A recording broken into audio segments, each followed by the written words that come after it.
গেল বছর যুব ভারতীতে কুয়েতের বিপক্ষে খেলে নিয়েছিলেন অবসর। তবে ৮ মাসের মধ্যেই ইউটার্ন নিলেন ভারতীয় ফুটবল লেজেন্ড সুনীল ছেত্রী।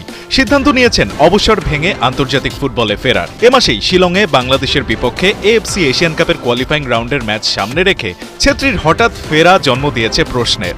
তবে কি হামজা চৌধুরীর ভয়ে কাঁপছে ভারত?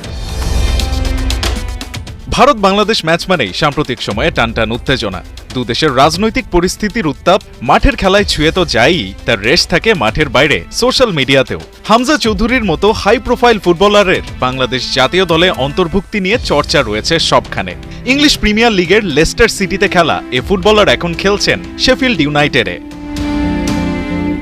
ডিফেন্সিভ মিডফিল্ডার হলেও তাকে বাংলাদেশ কোন রোলে খেলাবে তা নিয়ে এখনও রয়েছে ধোঁয়াশা। তবে হামজা যে এ ম্যাচে গেম চেঞ্জার হবার সক্ষমতা রাখেন তা জানে ভারতীয় শিবির। ২৫ মার্চ শিলংয়ে অনুষ্ঠিত হতে যাওয়া ম্যাচের আগে ভারত তাই নিজেদের টেনশন কমাতেই যেন ফিরিয়ে আনলো তাদের ইতিহাসের সেরা স্ট্রাইকারকে। বার্তাটা যেন পরিষ্কার, বাংলাদেশের বিপক্ষে নামার আগে মাইন্ড গেমে পিছিয়ে না পড়া।